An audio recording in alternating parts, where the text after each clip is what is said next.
Channel Hindu धर्म सब प्रमाण पे आप सबका स्वागत है। जैसा कि मैं आपको पिछले एपिसोड में मैंने बताया था रावण के माता पिता के बारे में और रावण की माता कैकसी का विवाह विश्वामित्र से होने के बारे में। अब आगे हम जानने की कोशिश करते हैं कि क्या हुआ, और इसको मैं जल्दी जल्दी बताऊंगा क्योंकि ये कथा बताना मेरा काम है। तो आपको इसलिए बताया था कि कौन वंश है, रावण का वंश क्या है और कहाँ जन्म हुआ, ये बताना उद्देश्य था। तो अब ये समझ लीजिए कि आप कुछ वर्षों में कैकसी के 3 पुत्र हुए जिनका नाम दशानन, कुंभकर्ण, विभीषण रखा गया, और एक पुत्री हुई जिसका नाम शूर्पणखा रखा गया। और दशानन नाम ऋषि विश्रवा ने इसलिए रखा अपने बड़े पुत्र का कि उन्हें ये उम्मीद थी कि ये तेज बुद्धि कुशाग्र जो बालक है वो दशों दिशाओं में वेद सुनाएगा, मतलब वेद मंत्रों से दशों दिशाओं को गुंजित करेगा, इसलिए उसे दशानन कहा गया। 10 मुख से 10 मुख तो होते नहीं, 10 दिशाओं में मतलब वेद मंत्रों का इतना प्रकांड विद्वान होगा, ऐसा उन्होंने सोचकर दशानन नाम दिया। दूसरा तो कुंभकर्ण, बड़े कान होंगे, और तीसरा विभीषण, मतलब वो इसलिए कि भीषण नहीं था, मतलब वो खूबसूरत नाजुक, मतलब वो थोड़ा सा दिखने में जो था तीसरा पुत्र वो जरा आर्य नाक नक्शे पे चला गया, तो इसलिए उसे विभीषण कहा गया। और जो पुत्री थी शूर्पणखा वो भी बहुत खूबसूरत थी, सांवली थी, लेकिन बहुत नाक नक्श, मतलब वो अपनी माता कैकसी पर गई थी, ऐसा समझ लीजिए। तो ये सब बड़े होने लगे धीरे धीरे। तो इसमें रावण बहुत कुशाग्र बुद्धि था, तो वो बलशाली भी हुआ, बहुत ताकतवर हुआ। तो उसको ऋषि सवेरे के समय पूरा वेद मंत्र सब सिखाते थे, युद्ध विद्या जो उनकी इच्छा थी, उनकी बड़ी अपने इस पुत्र से उनको बड़ी आशाएं थी। लेकिन जब ऋषि अपने पूजा पाठ में मगन हो जाते थे या कहीं जाते थे तो माता को अवसर मिलता था, और माता कैकसी और नाना सुमाली, इनका तो उद्देश्य ही कुछ और था।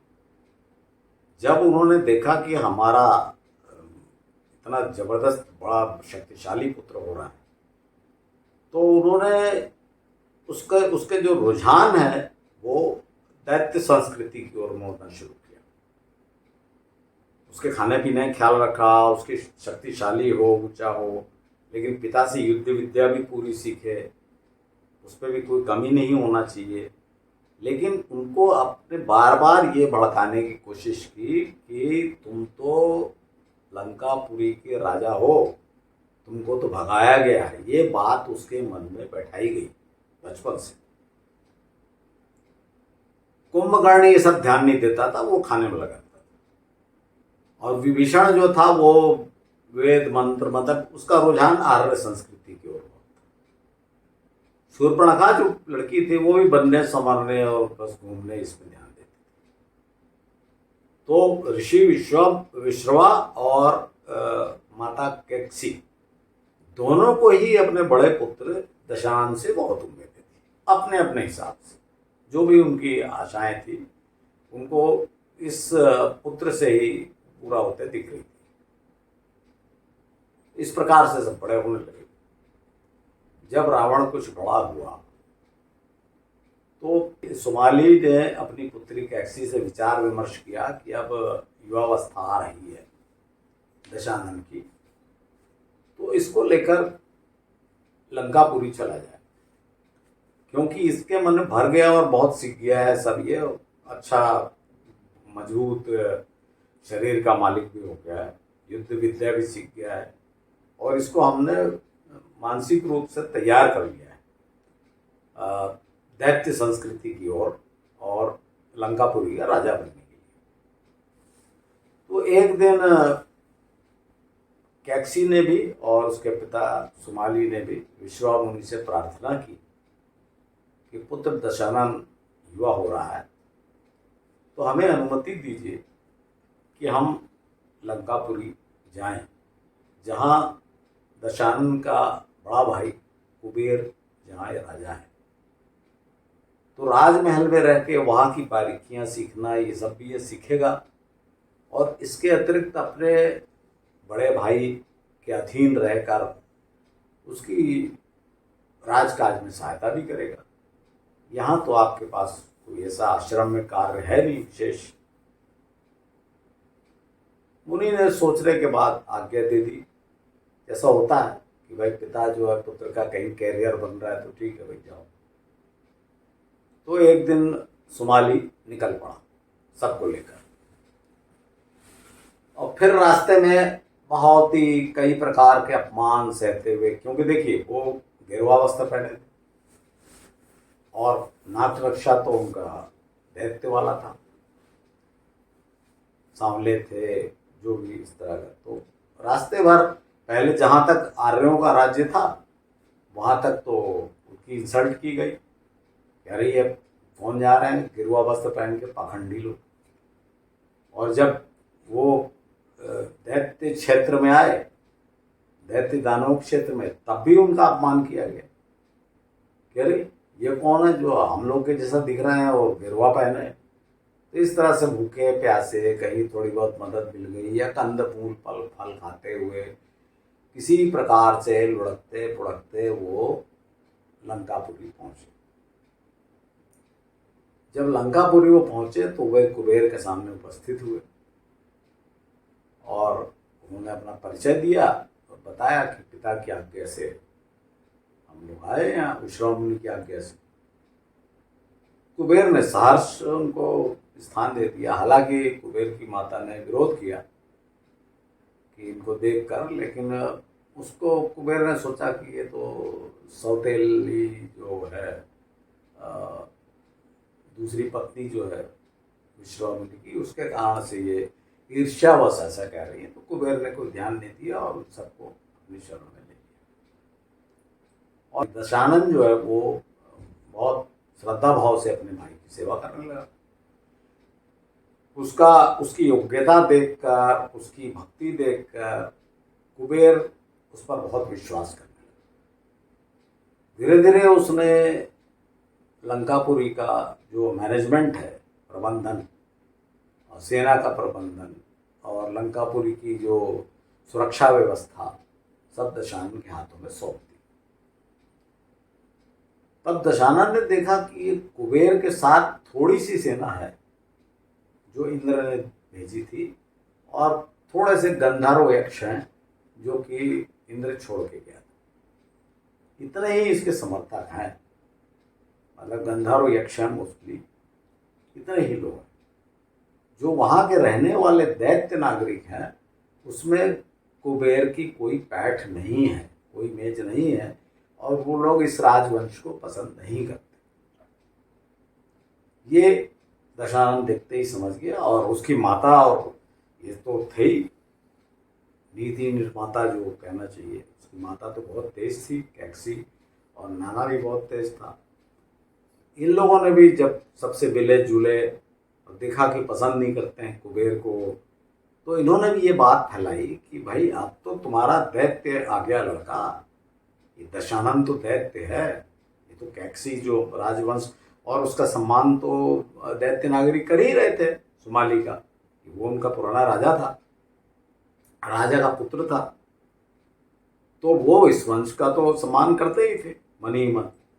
तो जब उन्होंने देखा कि भाई ये लड़का आया है नया राजकुमार, तो वे उसके प्रति श्रद्धा भाव रखने।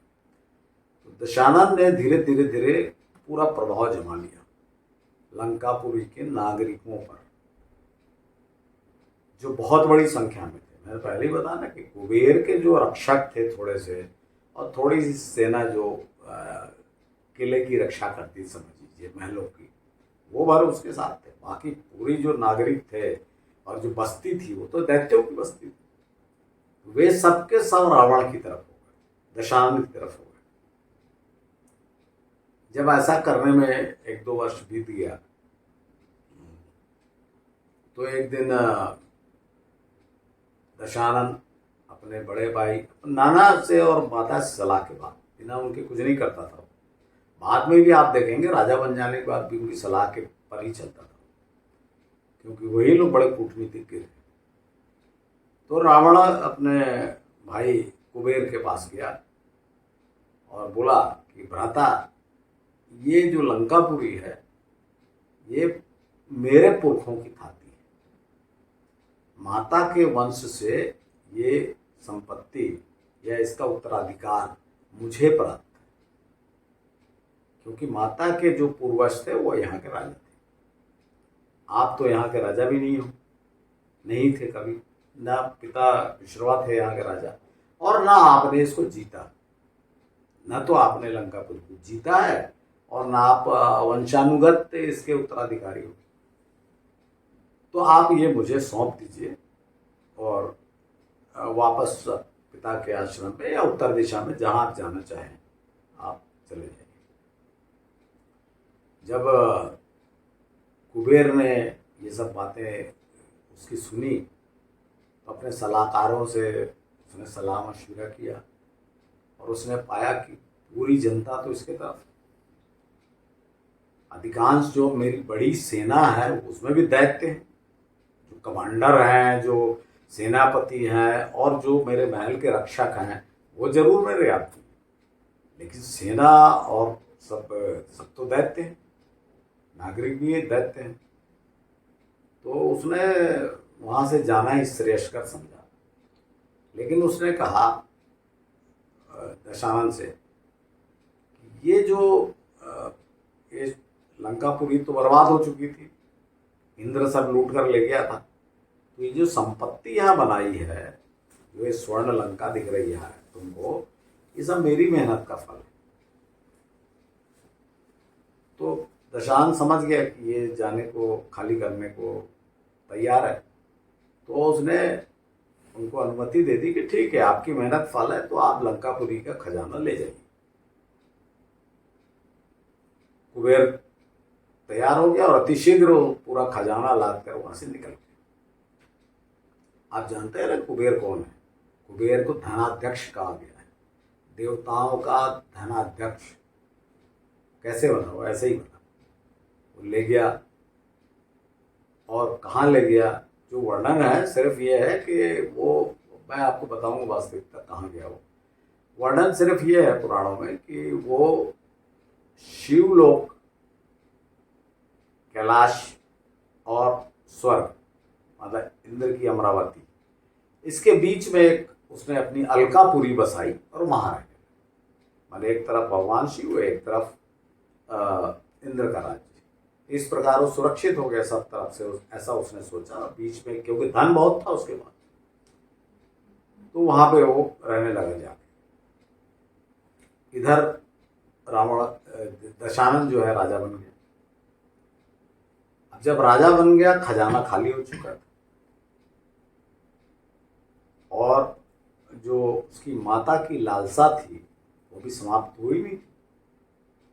वो तो लंकापुरी का राजा बन गया था और अपने भाइयों को सबको अच्छी शिक्षा दीक्षा, युद्ध विद्या, सबका उसने धीरे धीरे कुंभकर्ण, विभीषण, ये सब चलता रहा। सब उसने सबको यथोचित जहाँ जिसकी ट्रेनिंग है वो करवाना, और जो उसके मामा लोग थे वो सब युवा हो गए थे, सबको उसने लंकापुरी का मतलब सुरक्षा का भार सौंपा, किसी को अपना सेनापति बनाया।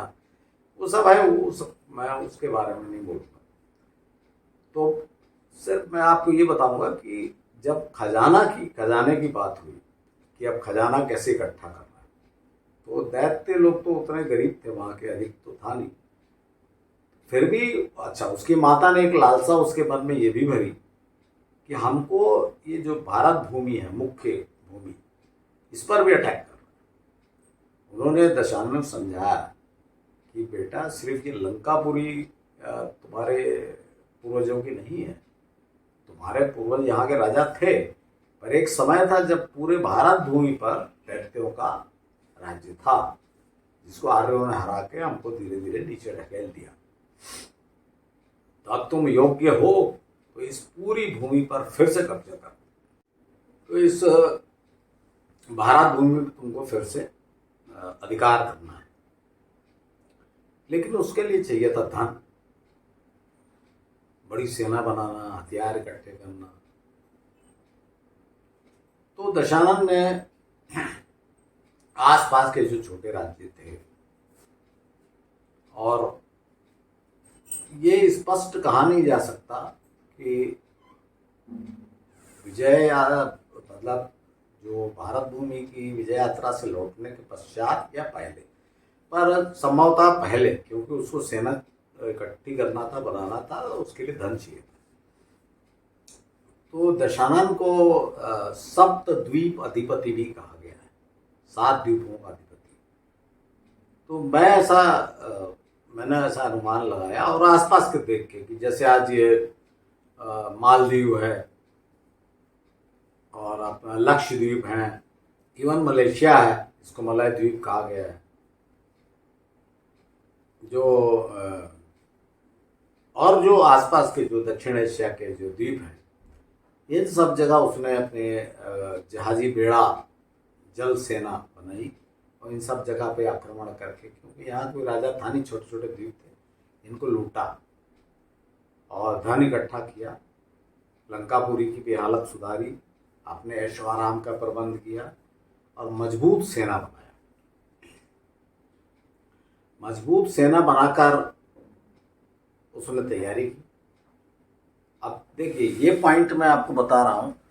पहले तो ये सुनिए कि मैं ऐसा क्यों कह रहा हूँ कि मलेशिया है, क्योंकि मैंने ऐसा देखा है, जो जितने दक्षिण एशिया के देश हैं, आपने देखा होगा हिंदू धर्म वहाँ पे है, लेकिन इसमें समस्या ये है कि जो इतिहासकार, बार बार मैं आपको इतिहासकार आ ही जाते हैं बीच में, मैं क्या बताऊँ, जो इतिहासकारों के अनुसार 8वीं 9वीं शताब्दी में जो दक्षिण के चोल राजा थे, राजेंद्र चोल, ये सब जो महान शासक थे, इन्होंने श्रीलंका पर भी अधिकार किया था और दक्षिण एशिया के द्वीपों पर भी, ऐसा इनका कहना है। और इसलिए वहाँ पर कई पीढ़ियों से, मतलब लगभग 1000 साल से अधिक हो गए, 1000 साल से वहाँ पे जो तमिल मूल के लोग अभी भी रह रहे हैं।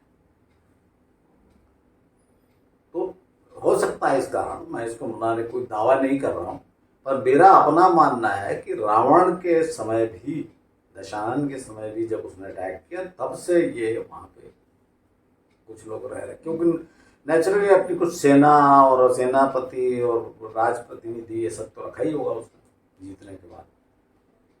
खैर, वो इससे अपना मतलब नहीं है। मैं ये बताना चाहता हूँ कि वो फिर धन दौलत इकट्ठी किया उसने, और धन दौलत इकट्ठी करने के बाद फिर वो भारत के अभियान, विजय अभियान की तैयारियां करने लगा। अब आप सोचेंगे कि भारत विजय रावण ने कब किया? मैं यही आपको बता रहा था ना कि आप तो रावण को एकदम ऑर्डिनरी आदमी को लंकापुरी में बैठा था, बस इतने जानते, लेकिन आपको कई छोटी छोटी चीजें तो आपको पता है। जैसे आप जाते होंगे ना कि भगवान शंकर ने उसको अंगूठे से दबा दिया, जब आप माउंट आबू जाएंगे तो कहानी सुनेंगे। फिर कोई बताएगा वो बाली उसको कांख में लेके बगल में दबा के दौड़ा, कोई बताएगा कि वो माहिष्मती का राजा जो था सहस्त्रार्जुन, वो उसको बांध दिया। तो ये सब घटनाएं कब हुई, ये आपने कभी सोचा नहीं कि ये सब हुआ ना, और ये पूरे भारत में ये चीजें फैली हुई है। या मंदोदरी से शादी, पूरा देख लीजिए आप, मंदोदरी कहाँ थी, इस पे बहस चलती रहती कि मंदसौर की थी कि मंडोर की थी कि मेरठ की थी। तो इसलिए इसका ये क्या बताता है, ये यही बताता है कि कभी तो रावण यहाँ आया था पूरे क्षेत्र में, और ये कैसे हुआ था, ये मैं अथक परिश्रम करके जो मैंने एक चेन बनाई है, कहना चाहिए कि कैसे क्या हुआ, क्योंकि ये सब अलग अलग घटनाओं के रूप में आप देखते हैं। तो कैसे क्या हुआ ये मैं आपको अगले एपिसोड में बताऊंगा, और आशा है आपको ये रावण का ये द्वितीय जो एपिसोड है पसंद आया होगा। अब मैं तीसरे अंक में रावण की विजय यात्रा के बाद उसको समाप्त करूंगा और फिर से अपन राम कथा। ये बताना इसलिए जरूरी था कि भाई रावण तो राम से भी आयु में बड़ा था, तो ये जो युद्ध हुआ राम रावण, इसके पहले रावण ने क्या किया तो वो मैं आपको बताऊंगा क्या हुआ। उसमें वो सब सिर फूटने वाला और वो स्त्री को टच कर वो सब चीज़ें आ जाएंगी, वो मैं आपको बताऊंगा।